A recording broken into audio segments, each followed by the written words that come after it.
So without further ado, all of us, a big warm welcome to CZ. And this session is going to be monitored by Asha.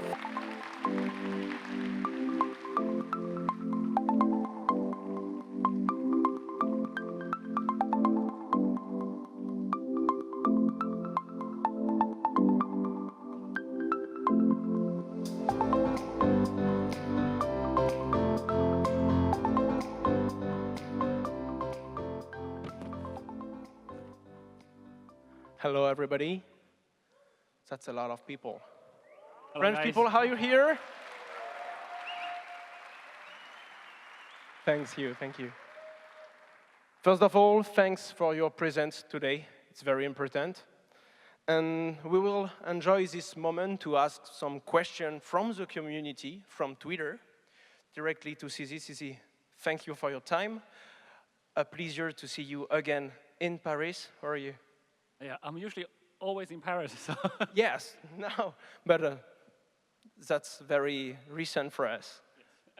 Yeah. Thank you for that. We will start by some question organized by your team and from the community. You can also scan the QR code if you want to send some questions. The Binance team will prepare the most relevant one and we'll add it directly to the list. Yes, QR code is here. So, let's start. Yep. The first question is, can we expect retail bank to allow cryptocurrency payment and holding in the near future? I think so. I think for the banks that want to survive, yeah, we can expect that. It's a question from Gamburu. A new question from Tamaro. If an unforeseen major event happens, are the customers insured? Insurance, right? Yeah. So yeah, this is a fairly detailed question. I'll go into a little bit of detail about this. Binance actually has a safer insurance fund that's more than $1 billion in it. It's stored on a different address. The address is published by one of our blog posts. If you search for it, there's a link to that address.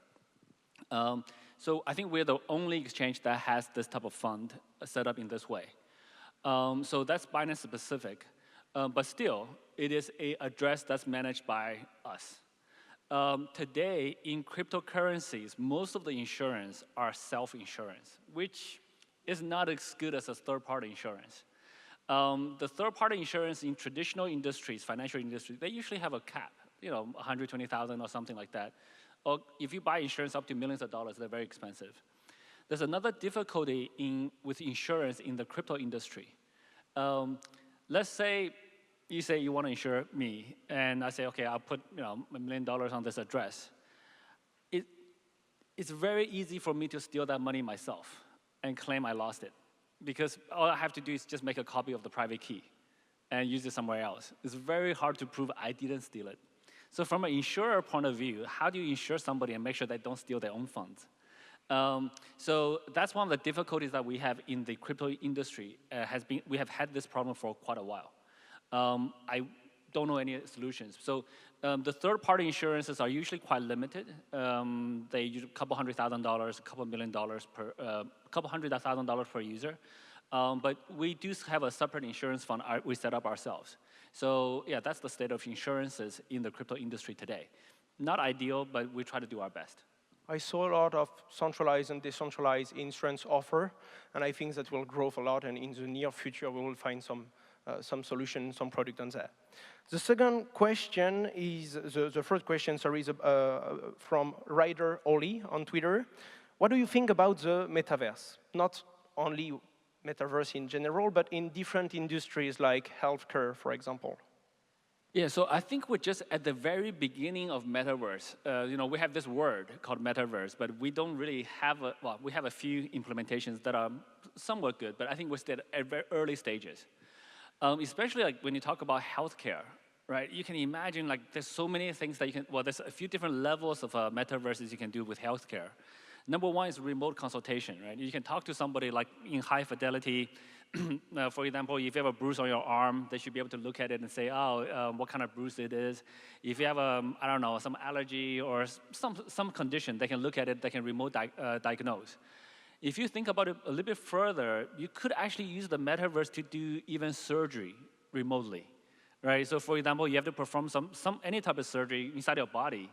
That could be a metaverse that's inside your body that they can produce they can do the operations on.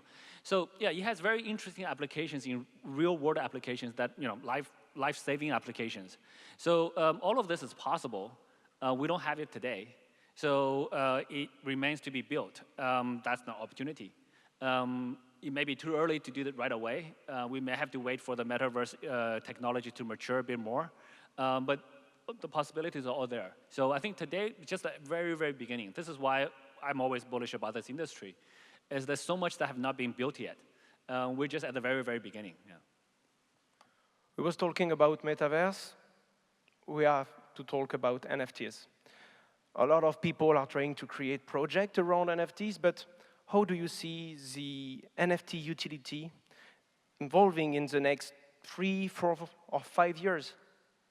Yeah, I think, again, we're at the very beginning stage of NFTs. Like today's, so far we've been mostly selling JPEGs and images, etc. There's some virtual goods in games, but there's a lot of real-world applications, again, we can imagine that we don't have today. I think we're piloting NFT ticketing for sports events, for Lazios in Italy. Now you can show your NFT and that's a ticket. If you think about tickets, it's on a specific day, at a specific seat, that's an NFT. And even after you use it as a ticket, there could still be residual value. Like if it's a ticket used by some famous person, people may want to collect it.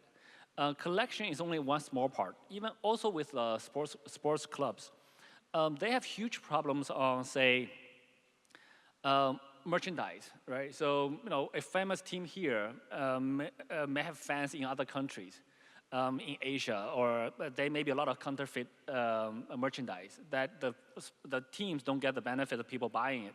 The fans are not supporting the teams when they want to. But what about if you can sell NFTs for those things and have people exchange those NFTs into merchandise? Then you know exactly, you can track that. We've spoken with artists, music artists, singers.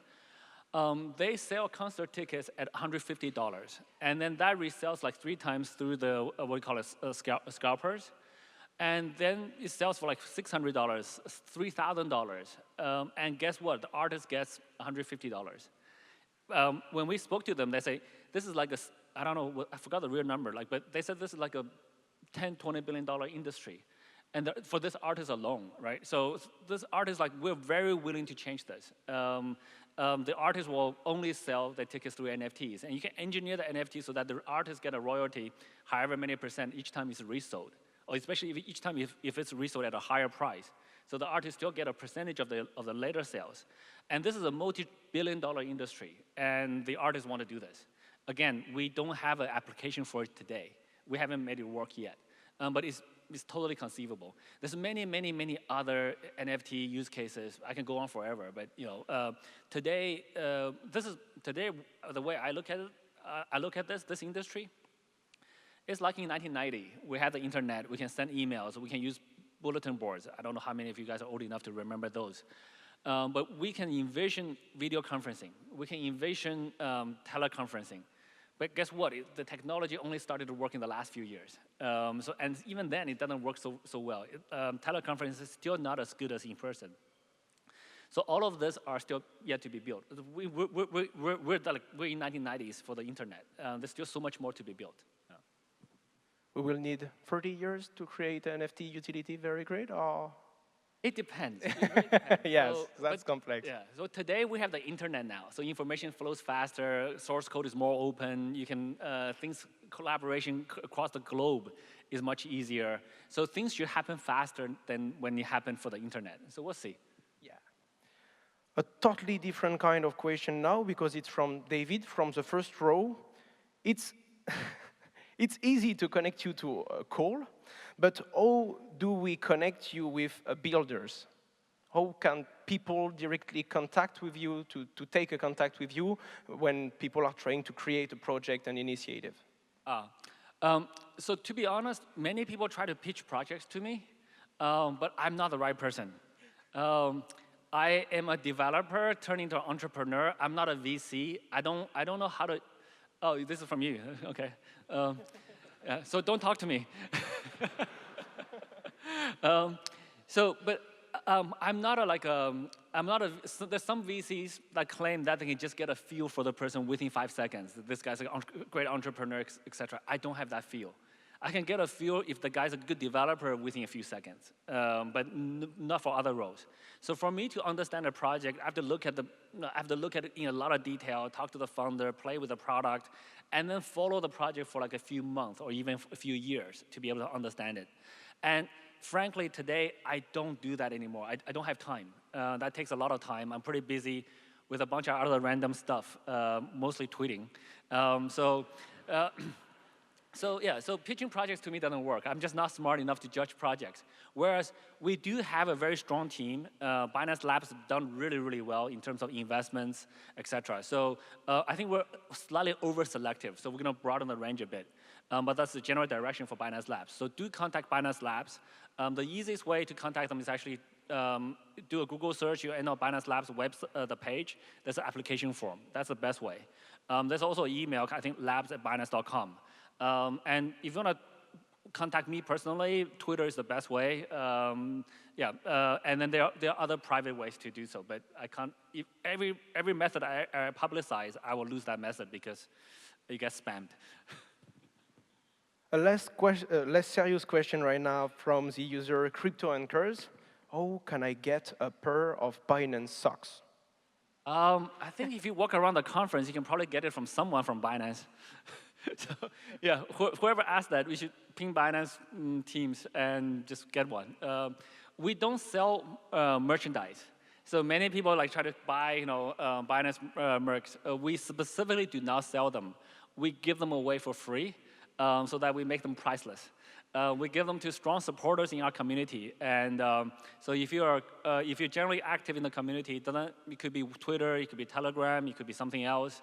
If you're generally contributing, it's quite easy to get it. Yeah. The second question is about government and regulation from Xenzo. It's good to know that a government is crypto-friendly, but there's still a lot of skeptical people about cryptocurrency. How do you think we can change their mind? So I think this is a very broad topic. I think number one, we need to do a lot of education.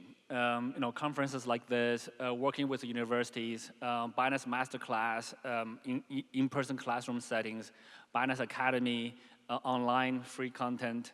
Binance Academy is actually used by many government agencies. For example, the government of Portugal, on the government website, in the education section about crypto, they use Binance Academy content with our permission. But our content is free anyway. So we're more than happy to push that. So there's a lot of education that's involved. I spend a lot of time meeting with senior leaders in governments, politicians, policymakers myself, meeting with them, etc. And I tweet quite a lot of them. I share quite a lot of my travel schedule, people I meet that are willing to share themselves. And when people see, hey, this is a crypto guy meeting with the president of a country, that usually have a little bit of a spillover effect in the population. And we need to make our product easier to use so that normal people can use crypto products. But at the end of the day, I think the crypto itself, the impact that it's going to make, the advantages of this new technology, on economic development, that's the best selling point. So we need to build very good products. And to a point where when people don't learn, we need to make people feel that if they don't learn about crypto, it's like they don't understand money, which is true, which is basically the truth. But many people don't realize it yet. So we need to make our products popular enough to get to that point. I actually don't think that's very far away. I think today, global adoption-wise, we're somewhere between 1% to 5%, depending on which number you use to calculate. Adoption is exponential growth. For an exponential growth curve, 1% is the half mark. So within a few years, I think we'll see a lot more adoption. So also for this reason, I actually don't spend a lot of my time talking to people who are against crypto. I don't like to play piano to cows, right? I like to talk to people who want to understand crypto, or at least not against it. So this is this way, I think that's the best use of my time. So I actually very rarely convince people who are against crypto about crypto. I talk to people who either don't know or who wants to know. Yeah, but I think collectively we just got to continue to push this forward. But I think it's going to get better and better. And if enterprise and individual have to educate individuals, do you think enterprise have to educate regulator? Yes, absolutely. I think it is extremely important for us to educate regulators, government officials, etc. Because guess what? Regulators usually do not have experience. They normally do not hold crypto, and they're not a user, and they're not an operator. This industry is so new. If you talk to regulators, none of them have ran a cryptocurrency exchange before. So we need to tell them what are the issues we face. We need to tell them how we operate. We need to show them. So now, many regulators around the world, they're looking at KYC, AML. Guess what? Those exist in banking, so that's why they understand it. But when you talk about wallets, and when you talk about how do you do multi-sig? How do you do like threshold signatures? How do you handle customer disputes about forks, airdrops? All of these terms, after you explain to them, they understand, but they may not think about it right away. So how do we handle customer disputes? Or even how do we do listing frameworks? What type of coins are there? Like, it's not just stable coin. There's many other type of coins as well. So we absolutely need to do education. So it's critically important that we continue to communicate with regulators and government officials, policymakers. We should not expect them to be expert. That's unfair to them. That's unrealistic. So we just got to continue to do that communication. Thank you. The next question is from somebody in the room. On Twitter, you said propose something stupid and see what people will say. How do you retain ownership and entrepreneurship in your high-growth company? So I think in a high-growth company, you don't want to retain control or ownership. You want to give people freedom and ability to execute. So the problem I have is actually the reverse. Many people, we're in an industry that changes so quickly. So anything in Binance that's routine, we'll have a procedure, we'll have somebody taking care of it. This is why I'm not involved in the day-to-day operations. I could be on an airplane, I could be in a meeting with a president, and there could be an issue with a network issue, a team will fix it, and Binance will operate fine. So I want to get to that point as much as we can. But today, the industry changes so quickly. Every day, there's like 3 or 4 new things that, hey, CZ, we don't have a president. And the other guys, we need you to get involved and make a decision. I said, no, why don't you make a decision? So why don't we delegate the authority? So we have that reverse problem where for a fast-growing company in a very dynamic environment, we need to empower people. But at the same time, it's easier said than done. With a large team, different people have different agendas, different people have different priorities. Not that the agenda is bad, one guy may be focused on NFT growth. Another guy may be focused on something else. They will do things differently. How do we collaborate, and how do we communicate, and how do we not over-communicate? Because we're in so many groups. The message keeps popping up, everyone clicks it wastes time. How do we stay efficient? So all of these problems have balances that comes into play. So this is something that I actually do spend quite a lot of time thinking about. I don't spend a lot of time managing the actual operations, but I do need to spend quite a lot of time thinking about the organizational structure. And overstructure is bad too. If you're overstructured, you optimize for one thing. When the world changes, it's kind of very hard to change. So some chaos is okay. But we're a financial institution. Many regulators will jump up when I say some chaos is okay. But some chaos in terms of innovation is okay. So yeah, so it's a tricky balance. Yeah. And a personal question this time.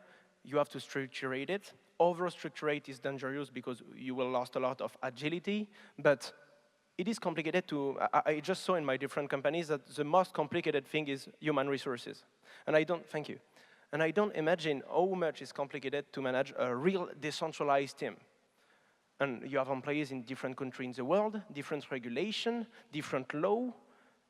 It is a challenge? Yeah, it's a challenge, but we get a lot of benefits too. So there's advantages and disadvantages in a remote organization, in a global organization, etc. So there's many advantages. So I'll talk about them in random order.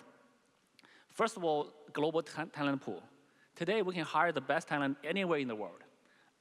You can be a developer, you can be a marketing guy, you can be a compliance person. So we can tap into the global talent pool. We hire from every country, anywhere. I think we have people in more than 100 countries now. And so no other company before us have really tapped the talent into this way. And we also tapped into the local expertise. So because we have users in 180 countries, and we can't just run the platform in a single, we can't just run in the French way. We can't run it in a American way. We have to be local. So I always tell our team, we have to make Binance global by going local. So we need to follow the local customs. We need to know the local events. We need to know the local cultures, and that's how we grow globally. Today, we do a decent job at that compared to other global targeting exchanges, but we very often are actually weaker than local providers. But our product comprehensiveness makes up for that. People don't have to commute to work. That's a huge saving, especially in big cities. Traffic is bad. You don't have to get to work all sweaty and stuff.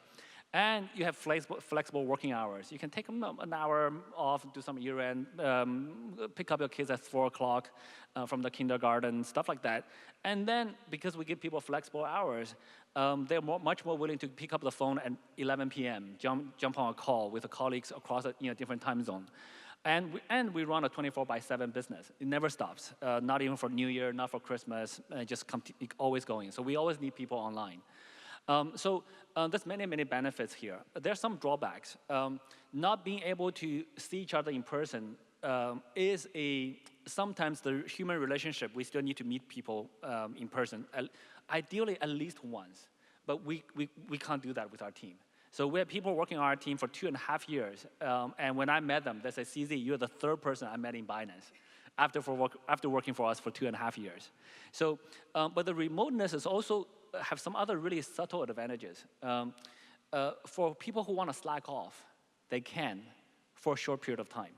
So they can slack off for a day, they can slack off for a week, but after a month or two, the results won't be there. It's actually easier to identify the guys who are slacking off because we can't micromanage them.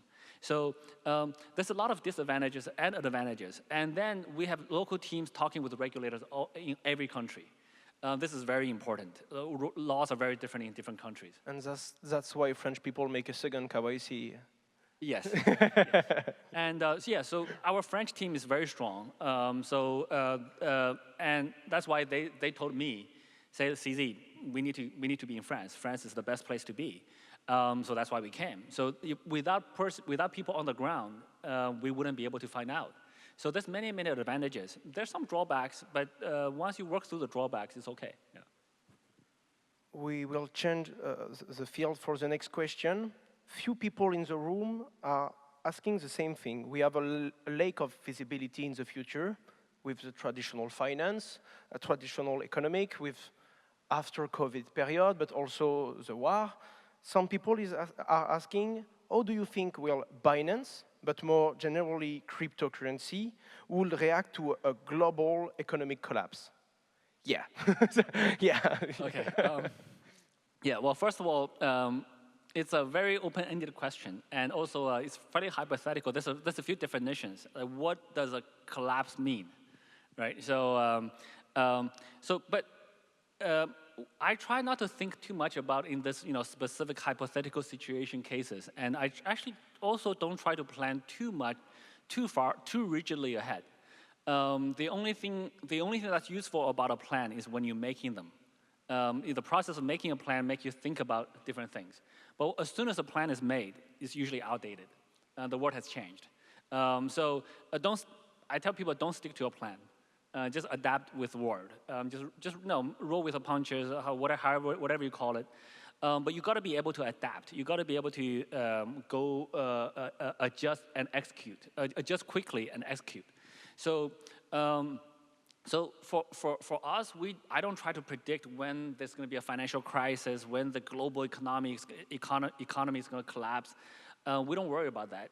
What we worry about is this is a new technology. What applications can we make that people will use? And the more they use this new technology, then they are more insulated from other potential risks, including other collapses, etc. So that's the way I think about it. I don't try to think about, because this thing's going to collapse, we're going to make this, do this thing. Let's just make applications people use. And we need to adjust over time, though. So at the beginning, I can tell you, like at the beginning of 2017, I had no idea I was going to start Binance. And it was up until May that we decided, okay, let's do a crypto-to-crypto exchange. And then we picked the name, and then we started. And then it was at the beginning of June, we said, maybe we should do an ICO. And then mid of June, we launched the ICO. And then we launched in July. By September, we said, well, we need to move out of the country. So we packed up, moved out of the country, and things changed. So at the beginning of 2020, I would not have said DeFi would be the next big thing. But by mid 2020, Uniswap is all over the place. And then at the beginning of 2021, I probably would not have said NFTs. By the middle of 2021, the apes and JPEGs were flying all over the place. So but we adjust. But we have an NFT platform. We have a group of developers developing the BNB chain, the Binance Smart Chain that turned into. So we have all of these things that happen fairly organically. But we have the ability to execute quickly when things change. So it's not about predicting what the future looks like, but fundamentally larger direction we can see. This is a better technology for money. It has no inflation, or very no, and sometimes it's actually mostly deflationary. It's cheaper to transact. It's faster to transact. It's more energy efficient, contrary to many misconceptions. So it has so many advantages. This will evolve. We just need to build applications on top of it. And once we build applications on top of it, people will use it. So you don't plan the internet. Right? Google built a very good search engine. Then that made the internet so much more useful because now you can find information all over the web. And then there's many social media, and then there's one social media people use. And then, so all of these things evolve because people build products. So we focus on that. We are now out of time, but I have two very, very short questions. The first one is, where did you get your shoes? I actually just saw them in a store. They're not custom made. I bought them off the rack. I saw them in a store. It's the right color without any obvious logos. So. And the last one is, how many CZ bots are on Twitter? Because it's terrible. Yeah, so on this one, I think, so if you just look at this single metric, I was actually thinking about this today. If you just do a search on CZ Binance on Twitter and look at how many fake users versus how many real users are there, then that's probably I don't know, 10,000 to 1 bots. So I do wish Twitter can fix this problem. I don't know what difficulties they're facing, but I hope they'll fix it. Thanks for this answer. Thank you. Thank you so much, guys. Yeah. So